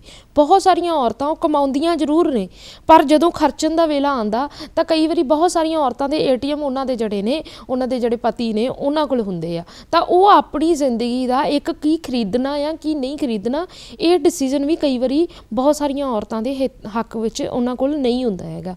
ਹੁਣ ਇਹਨਾਂ ਔਰਤਾਂ ਦਾ ਹੱਲ ਤਾਂ ਉਹਨਾਂ ਨੂੰ ਪਹਿਲੀ ਚੀਜ਼ ਇਹ ਹੈ ਕਿ ਜਿੰਨੀ ਦੇਰ ਤੱਕ ਅਸੀਂ ਇਸ ਚੀਜ਼ ਦੇ ਖਿਲਾਫ ਨਹੀਂ ਬੋਲਦੇ ਉਨੀ ਦੇਰ ਤੱਕ ਇਸ ਚੀਜ਼ ਨੂੰ ਬਦਲਿਆ ਨਹੀਂ ਜਾ ਸਕਦਾ। ਇਹ ਸਾਫ਼ ਜਿਹਾ ਇੱਕ ਚੀਜ਼ ਹੈ ਕਿ ਜੇ ਕਿਸੇ ਨੂੰ ਲੱਗਦਾ, ਜਿਵੇਂ ਅਸੀਂ ਲੋਕਡਾਊਨ ਦੇ ਦੌਰਾਨ ਇੱਕ ਚੀਜ਼ ਨੋਟ ਕੀਤੀ ਕਿ ਲੋਕਡਾਊਨ 'ਚ ਸਾਰਾ ਕੁਝ ਬੰਦ ਹੋ ਗਿਆ ਅਤੇ ਉਸ ਸਮੇਂ ਦੇ ਅੰਦਰ ਜਿਹੜੀ ਵਿਮਨ ਕਮਿਸ਼ਨ ਸੀ ਉਹਦੇ ਕੋਲ ਜਿਹੜੀਆਂ ਡੋਮੈਸਟਿਕ ਵਾਇਲੈਂਸ ਦੀਆਂ ਘਟਨਾਵਾਂ ਦੀ ਗਿਣਤੀ ਸੀ ਉਹ ਬਹੁਤ ਜ਼ਿਆਦਾ ਵੱਡੇ ਪੱਧਰ 'ਤੇ ਵੱਧ ਗਈ।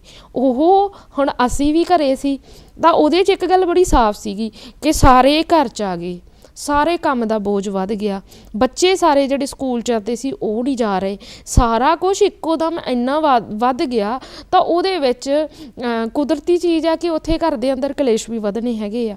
ਤਾਂ ਇਹ ਜਿਹੜੀ ਚੀਜ਼ ਆ ਕਿਤੇ ਨਾ ਕਿਤੇ ਉਸ ਕੰਮ ਦੇ ਬੋਝ ਨਾਲ, ਅਤੇ ਦੂਸਰਾ ਉਸ ਕੰਮ ਦੇ ਬਦਲੇ ਉਹਨੂੰ ਸਮਾਜ ਦੇ ਅੰਦਰ ਬਰਾਬਰ ਦਾ ਮਾਣ ਸਤਿਕਾਰ ਨਾ ਮਿਲਣਾ, ਇਹ ਬਹੁਤ ਵੱਡੀ ਸਮੱਸਿਆ ਜਿਹਦੇ ਵਿੱਚੋਂ ਉਹ ਲੰਘਦੀਆਂ ਨੇ। ਕਿ ਹੁਣ ਬਹੁਤ ਸਾਰੀਆਂ ਔਰਤਾਂ ਨੇ ਜਿਹੜੀਆਂ ਕੰਮ ਕਰਦੀਆਂ ਨੇ, ਜ਼ਿਆਦਾ ਕੰਮ ਕਰਦੀਆਂ ਨੇ, ਪਰ ਉਹਦੇ ਬਾਵਜੂਦ ਵੀ ਜਿਹੜਾ ਆ ਉਹਨਾਂ ਨੂੰ ਸਮਾਜ ਦੇ ਅੰਦਰ ਮਾਣ ਸਨਮਾਨ ਹੀ ਨਹੀਂ। ਹੁਣ ਕਿਸੇ ਨੂੰ ਅਸੀਂ ਪੁੱਛ ਲਈਏ ਕਿ ਵੀਰ ਜੀ ਭੈਣ ਜੀ ਦਾ ਕੀ ਹਾਲ ਆ, ਭੈਣ ਜੀ ਕੀ ਕਰਦੇ ਆ, ਉਹ ਕਹਿੰਦੇ ਭੈਣ ਜੀ ਨੇ ਕੀ ਕਰਨਾ, ਭੈਣ ਜੀ ਤਾਂ ਵਿਹਲੇ ਆ। ਭੈਣ ਜੀ ਦਾ ਉਹ ਵਿਹਲਪੁਣਾ ਸਵੇਰ ਤੋਂ ਸ਼ਾਮ ਤੱਕ ਰਾਤ ਤੱਕ ਨਿਬੜਦਾ ਹੀ ਹੈ ਨਹੀਂ ਗਾ। ਹੁਣ ਸਵਾਲ ਇਹ ਨਹੀਂ ਹੈ ਕਿ ਉਹ ਕੰਮ ਨਹੀਂ ਕਰਦੀਆਂ, ਸਵਾਲ ਸਾਡੇ ਸਾਹਮਣੇ ਇਹ ਆ ਕਿ ਉਸ ਕੰਮ ਦੀ ਸਮਾਜ ਦੇ ਅੰਦਰ ਬੁੱਕਤ ਨਹੀਂ ਹੈ, ਉਸ ਕੰਮ ਨੂੰ ਸਮਾਜ ਦੇ ਅੰਦਰ ਕੰਮ ਨਹੀਂ ਸਮਝਿਆ ਜਾਂਦਾ ਹੈ। ਸਵਾਲ ਸਿਰਫ ਇਹ ਆ, ਜੇ ਉਹੀ ਘਰ ਦਾ ਕੰਮ ਅਸੀਂ ਕੋਈ ਬੰਦਾ ਰੱਖ ਕੇ ਕਰਵਾਵਾਂਗੇ ਤਾਂ ਉਹਦੀ ਵੇਜਸ ਕੱਢ ਕੇ ਦੇਖੋ ਕਿ ਅਸੀਂ ਉਹਨੂੰ ਕਿੰਨੀਆਂ ਦੇਵਾਂਗੇ, ਕਿੰਨੀ ਵੇਜ ਦੇਵਾਂਗੇ, ਅਤੇ ਉਹ ਬਹੁਤ ਮੋਟਾ ਵੀ ਕੰਮ ਕਰੂਗਾ। ਇਸ ਕਰਕੇ ਸਵਾਲ ਇਹ ਹੈਗਾ ਕਿ ਜੇ ਉਹ ਔਰਤਾਂ ਦੇ ਵਸੇ ਮਸਲਾ ਆ ਤਾਂ ਉਹ ਜਿੰਨੀ ਦੇਰ ਤੱਕ ਉਹ ਇਸ ਕੰਮ ਵੰਡ ਦੇ ਬਦਲਾਅ ਦੀ ਗੱਲ ਨਹੀਂ ਕਰਦੀਆਂ, ਕਿ ਇਸ ਕੰਮ ਵੰਡ ਦੀ ਬਦਲਾਅ ਦੇ ਨਾਲ ਨਾਲ ਉਸ ਢਾਂਚੇ ਨੂੰ ਬਦਲਣ ਦੀ ਗੱਲ ਨਹੀਂ ਕਰਦੇ ਜਿਹੜੇ ਇਸ ਨੂੰ ਬਣਾ ਕੇ ਰੱਖਣਾ ਚਾਹੁੰਦੇ ਆ, ਤਾਂ ਉਨੀ ਦੇਰ ਤੱਕ ਤੁਸੀਂ ਆਪਣੀ ਲੜਾਈ ਨੂੰ ਸਹੀ ਦਿਸ਼ਾ 'ਚ ਨਹੀਂ ਲਿਜਾ ਸਕਦੇ। ਪਹਿਲੀ ਚੀਜ਼ ਤਾਂ ਇਹ ਹੈ ਕਿ ਬਹੁਤ ਸਾਰੀਆਂ ਔਰਤਾਂ ਨੂੰ ਇਹ ਲੱਗਦਾ ਹੀ ਹੈ ਨਹੀਂ ਗਾ ਕਿ ਇਸ ਤਰ੍ਹਾਂ ਦਾ ਕੁਛ ਹੈਗਾ ਆ, ਕੁਛ ਮਹਿਸੂਸ ਕਰਦੀਆਂ ਨੇ, ਉਹ ਜਦੋਂ ਬੋਲਦੀਆਂ ਤਾਂ ਫਿਰ ਉਹਨਾਂ ਨੂੰ ਲੱਗਦਾ ਕਿ ਸਾਡਾ ਸਾਰਾ ਕੁਝ ਬਿਖਰ ਜੂਗਾ ਜੇ ਅਸੀਂ ਇਸ ਦੇ ਉੱਤੇ ਗੱਲ ਕਰਾਂਗੇ। ਤਾਂ ਇਹ ਗੱਲ ਬੜੀ ਸਾਫ਼ ਆ ਕਿ ਇਹ ਔਰਤਾਂ ਨੂੰ, ਸਾਰੀਆਂ ਔਰਤਾਂ ਦਾ ਸੈਂਸਟਾਈਜ਼ ਹੋਣ ਦਾ ਮਾਮਲਾ ਆ, ਅਤੇ ਜਿਵੇਂ ਜਿਵੇਂ ਸਮਾਜ ਦੇ ਅੰਦਰ ਜਿਹੜੀ ਅੱਜ ਤੱਕ ਔਰਤ ਪਹੁੰਚੀ ਵੀ ਆ, ਉਹ ਜੇ ਸਮੇਂ ਦੇ ਉੱਤੇ ਵੱਖ-ਵੱਖ ਕੁਰੀਤੀਆਂ ਦੇ ਖਿਲਾਫ ਆਵਾਜ਼ ਚੱਕੀ ਗਈ ਆ, ਉਹ ਤਾਂ ਹੀ ਪਹੁੰਚੀਆਂ। ਜਿਵੇਂ ਤੁਸੀਂ ਵੀ ਗੱਲ ਕਰ ਰਹੇ ਸੀ ਕਿ ਸਤੀ ਪ੍ਰਥਾ ਹੋਈ, ਬਾਲ ਵਿਆਹ ਹੋਇਆ, ਤਾਂ ਇਹਨਾਂ ਦੇ ਉੱਤੇ ਸਮੇਂ ਦੇ ਉੱਤੇ ਜਿਹੜਾ ਆ ਆਵਾਜ਼ ਵੀ ਚੱਕੀ ਗਈ, ਨਾਲੋਂ ਨਾਲ ਜਿਹੜਾ ਆ ਸਾਡੀ ਐਜੂਕੇਸ਼ਨ ਨੇ ਇੱਕ ਰੋਲ ਪਲੇ ਕੀਤਾ ਹੈਗਾ ਇਹਨਾਂ ਸਾਰੀਆਂ ਚੀਜ਼ਾਂ ਨੂੰ ਖਤਮ ਕਰਨ ਲਈ। ਪਰ ਵੱਡਾ ਰੋਲ ਜਿਹੜਾ ਆ ਉਹ ਸਟਰਗਲ ਦਾ ਰਿਹਾ ਆ ਕਿ ਜਦੋਂ ਔਰਤਾਂ ਨੇ ਇਹਦੇ ਖਿਲਾਫ ਆਵਾਜ਼ ਚੱਕੀ ਹੈਗੀ ਆ। ਬਿਲਕੁਲ। ਸਥਾਪਿਤ ਵਰਗ ਹੈ, ਜੋ ਵਿਕਸਿਤ ਵਰਗ ਦੀਆਂ ਔਰਤਾਂ ਨੇ ਜਿਨ੍ਹਾਂ ਦੀ ਜ਼ਿੰਦਗੀ ਬੜੀ ਆਰਾਮਦਾਇਕ ਹੈ, ਉਹਨਾਂ ਦੇ ਸਾਹਮਣੇ ਵੀ ਕੁਝ ਬੰਦਿਸ਼ਾਂ ਹੋਣਗੀਆਂ, ਉਹਨਾਂ ਦੀਆਂ ਵੀ ਕੁਝ ਮਜਬੂਰੀਆਂ ਹੋਣਗੀਆਂ। ਸਮਾਜ ਦੇ ਵਿੱਚ ਕਿਵੇਂ ਵਿਚਰਨਾ ਹੈ, ਕਿਸ ਤਰੀਕੇ ਦਾ ਆਚਾਰ ਵਿਹਾਰ ਉਹਨਾਂ ਦਾ ਰਹਿਣਾ ਚਾਹੀਦਾ ਹੈ। ਤੁਹਾਨੂੰ ਕੀ ਲੱਗਦਾ ਹੈ ਕਿ ਉਹਨਾਂ ਦੇ ਸਾਹਮਣੇ ਵੀ ਚੁਣੌਤੀਆਂ ਨੇ ਅਤੇ ਉਹਨਾਂ ਚੁਣੌਤੀਆਂ ਤੋਂ ਵੀ ਪਾਰ ਆਉਣ ਵਾਸਤੇ ਉਹਨਾਂ ਨੂੰ ਕੀ ਕਰਨਾ ਚਾਹੀਦਾ ਹੈ? ਦੇਖੋ, ਉਹਨਾਂ ਦੇ ਸਾਹਮਣੇ ਚੁਣੌਤੀਆਂ ਓਨੀਆਂ ਵੱਡੀਆਂ ਨਹੀਂ ਜਿੰਨੀਆਂ ਅਸੀਂ ਦੂਸਰੇ ਦੋਨਾਂ ਵਰਗਾਂ ਦੇ ਸਾਹਮਣੇ ਦੇਖਦੇ ਹਾਂ। ਕੰਮਕਾਰ ਦਾ ਮਸਲਾ ਆ ਤਾਂ ਜਿਸ ਤਰ੍ਹਾਂ ਦੇ ਨਾਲ ਸਾਡੇ ਘਰਾਂ ਦੇ ਅੰਦਰ ਔਰਤਾਂ ਦੇ ਨਾਲ ਹੁੰਦਾ ਹੈਗਾ, ਆਮ ਤੌਰ 'ਤੇ ਆਪਾਂ ਦੇਖਦੇ ਹਾਂ ਕਿ ਉਹਨਾਂ ਨੂੰ ਨਹੀਂ ਸਮਝਿਆ ਜਾਂਦਾ, ਤਾਂ ਉਹ ਵੀ ਔਰਤਾਂ ਜਿਹੜੀਆਂ ਅੱਪਰ ਕਲਾਸ ਦੀਆਂ ਨੇ ਉਹ ਵੀ ਆਪਣੇ ਘਰਾਂ ਦੇ ਅੰਦਰ ਜਿਹੜੇ ਨੌਕਰ ਕੰਮ ਕਰਦੇ ਆ, ਚਾਹੇ ਉਹ ਮਰਦ ਵੀ ਹੋਣ, ਉਹਨਾਂ ਨਾਲ ਵੀ ਉਸ ਕਿਸਮ ਦਾ ਜਿਹੜਾ ਆ ਵਿਹਾਰ ਉਹ ਔਰਤਾਂ ਵੀ ਕਰਦੀਆਂ ਹੈਗੀਆਂ ਨੇ। ਉਹ ਇੱਕ ਜਿਹੜੇ ਵਰਗ ਨਾਲ ਸੰਬੰਧ ਰੱਖਦੀਆਂ ਨੇ, ਅਤੇ ਬੰਦਿਸ਼ਾਂ ਤਾਂ ਦੇਖੋ ਪੈਟਰੀਆਰਕੀ ਨੇ ਔਰਤਾਂ ਤੇ ਕੀ ਸਾਡੇ ਮੁੰਡਿਆਂ ਤੇ ਵੀ ਰੱਖਦੀਆਂ, ਪਰ ਸਮੱਸਿਆ ਇਹ ਆ ਕਿ ਉਹ ਪਿੱਤਰੀ ਸੱਤਾ ਸਾਡੇ ਮੁੰਡਿਆਂ ਦੇ ਉੱਤੇ ਜਿਹੜਾ ਆ ਉਹ ਘੱਟ ਬੰਦਿਸ਼ਾਂ ਲਗਾਉਂਦੀ ਆ। ਸਮਾਜ ਦੇ ਅੰਦਰ ਸਾਡੀਆਂ ਕੁੜੀਆਂ ਦੇ ਉੱਤੇ ਬਹੁਤ ਜ਼ਿਆਦਾ ਬੰਦਿਸ਼ਾਂ ਨੇ, ਅਤੇ ਉਹ ਬੰਦਿਸ਼ਾਂ ਦਾ ਕਈ ਵਾਰੀ ਜਦੋਂ ਕੁੜੀ ਜਿਹੜੀ ਆ ਸਾਡੀ ਸਰਵਾਈਵਰ ਹੁੰਦੀ ਆ ਕਿਸੇ ਚੀਜ਼ ਦੇ ਵਿੱਚ, ਕੁੜੀ ਜਦੋਂ ਕਿਸੇ ਚੀਜ਼ ਦੇ ਵਿੱਚ ਪੀੜਤ ਹੁੰਦੀ ਆ ਤਾਂ ਉਹਨੂੰ ਵੀ ਇਹ ਉਸ ਪੀੜ ਹੋਣ ਦੇ ਲਈ ਉਹਨੂੰ ਹੀ ਜ਼ਿੰਮੇਵਾਰ ਠਹਿਰਾਇਆ ਜਾਂਦਾ। ਇਹੀ ਪੈਟਰੀਆਰਕੀ ਕਰਦੀ ਹੈਗੀ ਆ। ਅਤੇ ਉਹ ਜਿਹੜੀਆਂ ਔਰਤਾਂ ਨੇ ਉਹਨਾਂ ਵਾਸਤੇ ਸਵਾਲ ਹੋ ਰਹੇ, ਉਹਨਾਂ ਦੀਆਂ ਲੜਾਈਆਂ ਜਾਇਦਾਦ ਦੀਆਂ ਲੜਾਈਆਂ ਹੈ, ਉਹਨਾਂ ਦੀਆਂ ਇਸ ਕਿਸਮ ਦੀਆਂ ਲੜਾਈਆਂ ਨਹੀਂ ਕਿ ਅਸੀਂ ਕਿੱਥੇ ਜਾਣਾ ਕਿੱਥੇ ਨਹੀਂ ਜਾਣਾ, ਉਹਨਾਂ ਦੇ ਲਾਈਫ ਸਟਾਈਲ ਦਾ ਬਹੁਤ ਫਰਕ ਹੈਗਾ ਆ ਇਹ ਚੀਜ਼। ਅਤੇ ਉਹਨਾਂ ਦੀਆਂ ਬੰਦਿਸ਼ਾਂ ਕਿਸ ਤਰ੍ਹਾਂ ਦੀਆਂ ਹੋਣਗੀਆਂ, ਪੈਟਰੀਆਰਕੀ ਇੱਕ ਬੰਦਿਸ਼ ਤਾਂ ਲਗਾਉਂਦੀ ਹੋਈ ਹੈ ਨਾ ਔਰਤ ਦੇ ਉੱਤੇ। ਬਾਕੀ ਦੇਖੋ ਜੋ ਸਾਰਾ ਕੁਛ ਪਿਆ ਹੈਗਾ ਆ ਅਪਰ ਕਲਾਸ ਦਾ, ਉਹ ਉਹਨਾਂ ਦੇ ਵਿੱਚ ਵੀ ਪਿਆ ਹੋਊਗਾ, ਉਹ ਔਰਤਾਂ 'ਚ ਉਹਨਾਂ 'ਚ ਵੀ ਪਿਆ ਹੋਊਗਾ। ਜੀ ਅਮਨਦੀਪ ਜੀ, ਅਸੀਂ ਗੱਲ ਕਰਨੀ ਜਿਵੇਂ ਕੀਤੀ ਹੈ ਹੁਣ ਤੱਕ ਕਿ ਆਰਥਿਕ ਸ਼ੋਸ਼ਣ ਹੋਇਆ ਔਰਤ ਦਾ, ਸਮਾਜਿਕ ਸ਼ੋਸ਼ਣ ਹੋਇਆ, ਹਾਂਜੀ, ਦੂਜੀਆਂ ਵੀ ਬਹੁਤ ਸਾਰੀਆਂ ਚੀਜ਼ਾਂ ਨੇ। ਅਧਿਆਤਮਕ ਖੇਤਰ ਦੇ ਵਿੱਚ ਔਰਤ ਦਾ ਹੁਣ ਤੱਕ ਦਾ ਕਿਰਦਾਰ ਕਿਵੇਂ ਦਾ ਰਿਹਾ ਹੈ, ਕਿਸ ਤਰੀਕੇ ਦਾ ਰੋਲ ਉਸਨੇ ਨਿਭਾਇਆ ਹੈ, ਰਾਜਨੀਤੀ ਦੇ ਵਿੱਚ ਕਿਵੇਂ ਦਾ ਰਿਹਾ ਹੈ, ਮਾਨਸਿਕ ਦਬਾਅ ਕਿੰਨੇ ਕੁ ਔਰਤ ਨੇ ਝੱਲੇ ਨੇ। ਸੋ ਇਸ ਬਾਰੇ ਵੀ ਅਸੀਂ ਤੁਹਾਡੇ ਤੋਂ ਥੋੜ੍ਹਾ ਜਿਹਾ ਸਮਝਣਾ ਚਾਹਾਂਗੇ ਕਿ ਰਾਜਨੀਤੀ ਦੇ ਖੇਤਰ ਦੇ ਵਿੱਚ ਤੁਹਾਨੂੰ ਕੀ ਲੱਗਦਾ ਹੈ ਕਿ ਔਰਤਾਂ ਦਾ ਹੁਣ ਤੱਕ ਦੀ ਜਿਹੜੀ ਪਾਰਟਿਸਪੇਸ਼ਨ ਹੈ, ਹੁਣ ਤੱਕ ਦਾ ਸਹਿਯੋਗ ਹੈ, ਉਹ ਕਿੰਨਾ ਕੁ ਰਿਹਾ? ਕਿਉਂਕਿ ਜਦੋਂ ਔਰਤ ਨੂੰ ਰਾਜਨੀਤੀ ਦੇ ਵਿੱਚ ਵੇਖਿਆ ਜਾਂਦਾ ਹੈ ਤਾਂ ਕਿਤੇ ਨਾ ਕਿਤੇ ਇਹ ਗੱਲ ਮੰਨੀ ਜਾਂਦੀ ਹੈ ਕਿ ਉਸ ਨੂੰ ਇੱਕ ਰਬੜ ਸਟੈਂਪ ਦੇ ਤੌਰ ਦੇ ਉੱਤੇ ਵਰਤਿਆ ਜਾਂਦਾ ਹੈ ਅਤੇ ਜਿਹੜੀ ਮੁੱਖ ਭੂਮਿਕਾ ਹੁੰਦੀ ਹੈ ਉਹ ਕਿਸੇ ਨਾ ਕਿਸੇ ਮੇਲ ਡੋਮੀਨੈਂਟ ਵੱਲੋਂ ਹੀ ਨਿਭਾਈ ਜਾਂਦੀ ਹੈ। ਤੁਹਾਡੇ ਕੀ ਵਿਚਾਰ ਨੇ? ਇਹ ਬਿਲਕੁਲ ਠੀਕ ਹੈ ਵਰਿੰਦਰ ਜੀ, ਕਿ ਜਦੋਂ ਅਸੀਂ ਗੱਲ ਕਰਦੇ ਹਾਂ ਕਿ ਸਮਾਜ ਦੇ ਅੰਦਰ ਜਿਹੜੀਆਂ ਸਾਡੀਆਂ ਔਰਤਾਂ ਨੇ, ਉਹਨਾਂ ਦੀ ਕੋਈ ਆਜ਼ਾਦ ਹਸਤੀ ਨਹੀਂ ਹੈ। ਉਹ ਵਿਆਹ ਤੋਂ ਪਹਿਲਾਂ ਆਪਣੇ ਪਿਤਾ ਦੇ ਨਾਲ ਜੁੜੀਆਂ ਹੋਈਆਂ, ਉਹਨਾਂ ਦੀ ਪਛਾਣ ਉਹਨਾਂ ਦੇ ਪਿਤਾ ਦੇ ਨਾਲ ਆ। ਵਿਆਹ ਤੋਂ ਬਾਅਦ ਉਹਨਾਂ ਦੀ ਪਛਾਣ ਉਹਨਾਂ ਦੇ ਪਤੀ ਦੇ ਨਾਲ ਆ। ਜਦੋਂ ਕਈ ਵਾਰੀ ਅਸੀਂ ਘਰ 'ਚ ਗੱਲ ਕਰਦੇ ਹਾਂ ਤੇ ਫਲਾਣੇ ਦੀ ਮੰਮੀ ਨੂੰ ਬੁਲਾ ਦਿਓ, ਤਾਂ ਬਾਅਦ ਵਿੱਚ ਬੱਚਿਆਂ ਦੇ ਨਾਲ ਉਹਨਾਂ ਦੀ ਪਛਾਣ ਜਿਹੜੀ ਆ ਹੁੰਦੀ ਆ। ਉਹਨਾਂ ਦੀ ਆਪਣੀ ਕੋਈ ਪਛਾਣ ਸਮਾਜ ਦੇ ਅੰਦਰ ਨਹੀਂ ਹੈ। ਉਹਦਾ ਕਾਰਨ ਹੈ ਕਿ ਉਹਨਾਂ ਦੀ ਕੋਈ ਆਜ਼ਾਦ ਹਸਤੀ ਨਹੀਂ। ਆਜ਼ਾਦ ਹਸਤੀ ਉਹਨਾਂ ਦੀ ਸਮਾਜ 'ਚ ਉਦੋਂ ਹੋਊਗੀ ਜੇ ਉਹਨਾਂ ਦਾ ਪੈਦਾਵਾਰ ਦੇ ਕੋਈ ਸਾਧਨਾਂ ਦੇ ਉੱਤੇ, ਕਿਸੇ ਕੋਈ ਜਾਇਦਾਦ ਦੇ ਉੱਤੇ ਉਹਨਾਂ ਦਾ ਕੋਈ ਕਾਬਜ਼ ਹੋਣਗੀਆਂ, ਉਹਨਾਂ ਦਾ ਕੋਈ ਰਾਈਟ ਹੋਊਗਾ। ਤਾਂ ਉਹ ਇੱਕ ਤਾਂ ਉਹ ਇਸ ਤੋਂ ਬਾਹਰ ਨੇ। ਅਤੇ ਜਦੋਂ ਉਹਨਾਂ ਦੀ ਕੋਈ ਆਜ਼ਾਦ ਹਸਤੀ ਨਹੀਂ, ਤਾਂ ਜੇ ਉਹ ਕਿਤੇ ਵੀ ਜਾਣਗੀਆਂ ਤਾਂ ਉਹ ਆਪਣੀ ਉਸ ਹਸਤੀ ਦੇ ਨਾਲ ਹੀ ਜਾਣਗੀਆਂ। ਜੇ ਉਹ ਰਾਜਨੀਤੀ 'ਚ ਵੀ ਜਾਣਗੀਆਂ ਤਾਂ ਉਹਨਾਂ ਦੀ ਉਸ ਹਸਤੀ ਦੇ ਨਾਲ ਹੀ ਉਹਨਾਂ ਨੇ ਜਾਣਾ। ਹੁਣ ਆਪਾਂ ਪਿੰਡਾਂ ਦੀ ਗੱਲ ਕਰ ਲਈਏ ਕਿ ਕਈ ਵਾਰੀ ਸਰਪੰਚੀ ਦੀਆਂ ਚੋਣਾਂ ਹੁੰਦੀਆਂ ਅਤੇ ਸਾਡਾ ਆਮ ਹੀ ਵਾਹ ਪੈਂਦਾ ਕਿ ਅਸੀਂ ਪਿੰਡ 'ਚ ਜੇ ਜਾਂਦੇ ਹਾਂ ਤਾਂ ਉਹ ਕਹਿਣਗੇ ਜੀ ਇਹ ਸਰਪੰਚ ਸਾਹਿਬ ਆ, ਅਤੇ ਅੱਛਾ ਜੀ ਤੁਸੀਂ ਸਰਪੰਚ ਹੋ, ਉਹ ਕਹਿਣਗੇ ਮੇਰੀ ਵਾਈਫ ਸਰਪੰਚ ਆ। ਅਤੇ ਫਿਰ ਅਸੀਂ ਕਈ ਵਾਰੀ ਪੁੱਛ ਲੈਂਦੇ ਹਾਂ ਕਿ ਉਹ ਕਿੱਥੇ ਨੇ, ਉਹ ਤਾਂ ਘਰੇ ਕੰਮ ਕਰਦੇ ਆ। ਤਾਂ ਜਿਹੜਾ ਇਹ ਹੈਗਾ ਆ ਸਵਾਲ ਕਿ ਜਿੰਨੀ ਦੇਰ ਤੱਕ ਅਸੀਂ ਔਰਤਾਂ ਨੂੰ ਸੱਚੀ ਹੋਈ ਉਹਨਾਂ ਨੂੰ ਉਸ ਥਾਂ ਦੇ ਉੱਤੇ ਲਿਆਉਣ ਲਈ ਸਮਾਜ ਯਤਨਸ਼ੀਲ ਨਹੀਂ ਹੁੰਦਾ, ਤਾਂ ਉਨੀ ਦੇਰ ਤੱਕ ਉਹ ਆਪਣੇ ਕਿਸੇ ਵੀ ਰੋਲ ਨੂੰ ਉਸ ਤਰ੍ਹਾਂ ਨਹੀਂ ਨਿਭਾ ਸਕਣਗੀਆਂ। ਇਸ ਕਰਕੇ ਜੇ ਰਾਜਨੀਤੀ ਦੇ ਵਿੱਚ ਜਿਹੜੀਆਂ ਲੜਕੀਆਂ ਆਪਣੀ ਮਰਜ਼ੀ ਦੇ ਨਾਲ, ਆਪਣੀ ਉਸ ਆਜ਼ਾਦ ਹਸਤੀ ਦੇ ਨਾਲ ਆਉਂਦੀਆਂ ਨੇ, ਉਹਨਾਂ ਦਾ ਅਤੇ ਜਿਹੜੀਆਂ ਇੱਕ ਪਪੇਟ ਵਾਂਗੂ ਰੱਖੀਆਂ ਹੁੰਦੀਆਂ, ਉਹਨਾਂ ਦਾ ਬਹੁਤ ਫਰਕ ਹੁੰਦਾ ਹੈਗਾ। ਅਸੀਂ ਇਹ ਨਹੀਂ ਕਹਿੰਦੇ ਕਿ ਉਹਦੇ ਵਿੱਚ ਸਾਰੀ ਕਿਸਮ ਦੀਆਂ ਔਰਤਾਂ ਜਿਹੜੀਆਂ ਨੇ ਉਹ ਇੱਕੋ ਤਰ੍ਹਾਂ ਦੀਆਂ ਹੁੰਦੀਆਂ, ਪਰ ਜ਼ਿਆਦਾਤਰ ਜਿਹੜੇ ਸਾਡੇ ਸਮਾਜ ਦੀ ਪ੍ਰੈਕਟਿਸ ਆ ਉਹ ਇਸ ਕਿਸਮ ਦੀ ਉਹ ਹੈਗੀ ਆ। ਪਰ ਬਹੁਤ ਸਾਰੀਆਂ ਔਰਤਾਂ ਇੱਦਾਂ ਦੀਆਂ ਵੀ ਜਿਹੜੀਆਂ ਆਪਣੇ ਤੌਰ ਦੇ ਉੱਤੇ ਆਜ਼ਾਦ ਹਸਤੀ ਦੇ ਤੌਰ 'ਤੇ ਵੀ ਜਿਹੜੀਆਂ ਨੇ ਉਹ ਪੋਲੀਟਿਕਸ ਜਿਹੜੀਆਂ ਕਰਦੀਆਂ ਹੈਗੀਆਂ ਨੇ। ਬਿਲਕੁਲ। ਜਿਹੜੇ ਲੋਕ ਆਈਲੈਟਸ ਦੇ ਸਹਾਰੇ, ਕੁੜੀਆਂ ਦਾ ਸਹਾਰਾ ਲੈ ਕੇ ਬਾਹਰ ਜਾ ਰਹੇ ਨੇ, ਤਾਂ ਉਸ ਦੀਆਂ ਆਪਣੀਆਂ ਇੱਕ ਤਰਾਸਦੀਆਂ ਨੇ, ਆਪਣਾ ਇੱਕ ਸੰਤਾਪ ਪੈਦਾ ਹੁੰਦਾ ਹੈ। ਉੱਥੇ ਇੱਕ ਵੱਖਰੇ ਤਰੀਕੇ ਦਾ ਬਿਰਤਾਂਤ ਹੈ ਜਿਹੜਾ ਉਹ ਬਣ ਜਾਂਦਾ ਹੈ। ਬਿਲਕੁਲ ਜੀ, ਕਿਉਂਕਿ ਵੇਖੋ ਜਦੋਂ ਅੱਜ ਇੱਕ ਪਾਸੇ ਤਾਂ ਇਹ ਸਮਝਿਆ ਜਾਂਦਾ ਕਿ ਕੁੜੀਆਂ ਜਿਹੜੀਆਂ ਨੇ ਇਹ ਤਾਂ ਕੁੜੀਆਂ ਵਾਂਗੂ ਰਹੋ ਜਾਂ ਕੁੜੀਆਂ ਵਾਂਗੂ ਕਰੋ, ਪਰ ਦੇਖੋ ਜੇ ਸਾਡੀਆਂ ਕੁੜੀਆਂ ਕੋਈ ਬਿਹਤਰ ਮਨੁੱਖ ਨਹੀਂ ਹੁੰਦੀਆਂ ਤਾਂ ਅੱਜ ਹਰ ਥਾਂ ਦੇ ਉੱਤੇ ਜੇ ਅਸੀਂ ਦੇਖਣਾ ਹੋਵੇ ਐਜੂਕੇਸ਼ਨ ਦੇ ਖੇਤਰ ਦੇ ਵਿੱਚ ਤਾਂ ਸਾਡੀਆਂ ਲੜਕੀਆਂ ਟੌਪਰ ਨੇ। ਅਤੇ ਆਈਲੈਟਸ ਦੇ ਵਿੱਚ ਵੀ ਉਹ ਸਾਡੀ ਲੜਕੀਆਂ ਦੀ ਇੰਟੈਲੀਜੈਂਸੀ ਨੂੰ ਜਿਹੜਾ ਆ ਇੱਕ ਤਰ੍ਹਾਂ ਨਾਲ ਯੂਜ਼ ਕਰਕੇ ਉਹ ਉੱਥੇ ਸੈਟਲ ਹੋਣ ਵਾਸਤੇ ਜਾਂਦੇ ਆ। ਉੱਥੇ ਵੀ ਉਹ ਸਾਡੀ ਔਰਤ ਨੂੰ ਇੱਕ ਜਿਹੜਾ ਆ ਉਹ ਜ਼ਰੀਆ ਬਣਾਉਂਦੇ ਹੈਗੇ ਆ। ਬਹੁਤ ਸਾਰੇ ਆ ਜਿਹੜੇ ਉੱਧਰ ਜਾ ਕੇ ਉਹਨਾਂ ਲੜਕੀਆਂ ਨੂੰ ਬਾਅਦ ਵਿੱਚ ਛੱਡ ਵੀ ਦਿੰਦੇ ਹੈਗੇ ਆ। ਅਤੇ ਬਹੁਤ ਸਾਰਾ ਕੁਛ ਇੱਦਾਂ ਦਾ ਚੱਲਿਆ ਜਾ ਰਿਹਾ ਆ, ਕਿਉਂਕਿ ਉਹ ਵੀ ਇੱਕ ਸਾਡੇ ਮੁਲਕ ਦੀ ਤਰਾਸਦੀ ਆ ਕਿ ਇਸ ਮੁਲਕ ਦੇ ਅੰਦਰ ਜਿਹੜਾ ਆ ਸਾਡੇ ਬੱਚਿਆਂ ਨੂੰ ਉਸ ਤਰ੍ਹਾਂ ਦਾ ਰੁਜ਼ਗਾਰ ਹੈ ਨਹੀਂ ਗਿਆ। ਅਤੇ ਜਿਹੜੀਆਂ ਬਹੁਤ ਸਾਰੀਆਂ ਲੜਕੀਆਂ ਉੱਧਰ ਜਾਣਾ ਚਾਹੁੰਦੀਆਂ, ਉਹਦਾ ਇੱਕ ਕਾਰਨ ਇਹ ਵੀ ਆ ਕਿ ਇਸ ਮੁਲਕ ਦੇ ਅੰਦਰ ਉਹਨਾਂ ਨੂੰ ਉਹ ਬਰਾਬਰੀ, ਉਹ ਜਿਹੜੀ ਆਜ਼ਾਦੀ ਆ ਉਹ ਨਹੀਂ ਹੈ। ਪਰ ਅਸੀਂ ਇਹਦਾ ਸਮਝਦੇ ਹਾਂ ਕਿ ਇਹ ਇਸ ਚੀਜ਼ ਦਾ ਹੱਲ ਹੈ ਨਹੀਂ ਗਾ। ਅੱਜ ਠੀਕ ਆ ਸਾਡੇ ਨੌਜਵਾਨ ਉੱਧਰ ਜਾ ਰਹੇ ਆ, ਪਰ ਅੱਜ ਸਾਡੇ ਮੁਲਕ ਨੂੰ ਵੀ ਜਿਹੜਾ ਆ ਬਿਹਤਰ ਬਣਾਉਣ ਦੀ ਜਿਹੜੀ ਜ਼ਿੰਮੇਵਾਰੀ ਆ ਸਾਡੀਆਂ ਉਹ ਨੌਜਵਾਨ ਕੁੜੀਆਂ ਨੂੰ ਅਤੇ ਨੌਜਵਾਨ ਮੁੰਡਿਆਂ ਨੂੰ ਹੀ ਜਿਹੜੀ ਆ ਚੱਕਣੀ ਪਊਗੀ। ਸੋ ਚੀਜ਼ਾਂ ਬਦਲ ਰਹੀਆਂ ਨੇ, ਇਹਨਾਂ ਨੂੰ ਹੋਰ ਬਿਹਤਰ ਕੀਤਾ ਜਾ ਸਕਦਾ ਹੈ। ਸੰਕੇਤਕ ਤੌਰ ਦੇ ਉੱਤੇ ਜਿਵੇਂ ਅਸੀਂ ਧੀਆਂ ਦੀ ਲੋਹੜੀ ਮਨਾਉਂਦੇ ਹਾਂ, ਬਿਲਕੁਲ ਜੀ, ਉਸ ਤਰੀਕੇ ਦੇ ਨਾਲ ਹੋਰ ਬਹੁਤ ਸਾਰੀਆਂ ਚੀਜ਼ਾਂ ਜਿਹੜੀਆਂ ਨੇ ਸਮਾਜ ਦੀ ਬਿਹਤਰੀ ਵਾਸਤੇ, ਸਮਾਜ ਦੀ ਭਲਾਈ ਵਾਸਤੇ, ਔਰਤਾਂ ਨੂੰ ਬਰਾਬਰ ਦੇ ਹੱਕ ਹਕੂਕ ਦਿਵਾਉਣ ਵਾਸਤੇ ਕੀਤੀਆਂ ਜਾ ਸਕਦੀਆਂ ਨੇ। ਸੋਸ਼ਲ ਮੀਡੀਆ ਇੱਕ ਆਪਣਾ ਵੱਡਾ ਯੋਗਦਾਨ ਨਿਭਾ ਰਿਹਾ ਹੈ, ਲੋਕਾਂ ਨੂੰ ਤੁਹਾਡੇ ਮੰਚ ਦੇ ਨਾਲ ਜੋੜਨ ਵਾਸਤੇ ਵੀ, ਲੋਕਾਂ ਨੂੰ ਜਾਗਰੂਕ ਕਰਨ ਵਾਸਤੇ ਵੀ। ਸੋ ਅਸੀਂ ਚਾਹੁੰਦੇ ਹਾਂ ਕਿ ਇੱਕ ਸਮਾਜ ਇਸ ਤਰੀਕੇ ਦਾ ਸਿਰਜਿਆ ਜਾਵੇ ਜਿੱਥੇ ਬਰਾਬਰ ਦੇ ਹੱਕ ਹੋਣ, ਸਮਾਨਤਾ ਦਾ ਅਧਿਕਾਰ ਸਭ ਨੂੰ ਬਰਾਬਰ ਮਿਲੇ।